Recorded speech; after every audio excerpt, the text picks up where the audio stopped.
சண்டூர் குமாரசாமி கோயில்னு பேர்.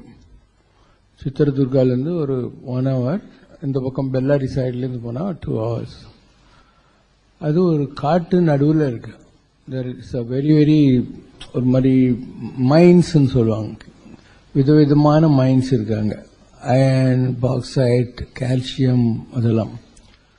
அது சாளுக்கியர்கள் காலத்தில் இல்லை ஒய்சாளர்கள் காலத்தில் கட்டப்பட்ட கோயில். ரொம்ப பழசு. அதில் உள்ள நுழைஞ்ச உடனே பார்த்தீங்கன்னா ரைட் சைடில் நார்த் ஈஸ்டில் ஒரு சிவன் பிள்ளையார் இருப்பாங்க. அதுக்கப்புறம் முருகர் நின்ற கோலத்தில் இருப்பார், தனி கோயில். அதுக்கு பக்கத்தில் அம்பாள் நின்ற கோலத்தில் இருப்பார், தனி கோயில்.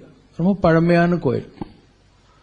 பொதுவாக பரமாச்சாரியார் போன்ற பெரியவர்கள் ஒரு கோயிலுக்கு ஒரு தடவை போனாவே பெரிய விஷயம். ஆனால் அவர் அந்த கோயிலில் 3 times போய் கேம்ப் பண்ணி இருந்திருக்காரு. 3 times he stayed there also. அப்படி மகாபெரியவர் காலத்தை பார்க்கறதுக்குன்னு யாரும் சொல்றாங்க. அப்போ காஞ்சி பெரியவர் சொல்றாரு, யாராவது சோமயாகம் பண்ணினான்னா அவனுக்கு ராஜா வெள்ளை கொடை பிடிச்சிட்டு பின்னால வரணும்னு சாஸ்திரத்தில் எழுதியிருக்கு. அதனால நீ சுண்டூர் ராஜா இருக்கான் இல்லையா, குறுநீல மன்னன், அவனை கூப்பிட்டு ஒரு கொடை எடுத்துனுவான். அவங்க சொல்றாங்க வெள்ளை கொடை இல்லை, கலர் கொடை தான் இருக்கு, ஏதோ ஒன்று எடுத்துனுவான்ட்டு. ஸோ சண்டூர் ராஜாவை கொடை பிடிக்க சொல்லி அந்த வேதிக் ஸ்காலரை வரவேற்றாராம் பரமாச்சாரியார். அந்த இடத்துல நடந்த ஒரு இன்சிடென்ட்.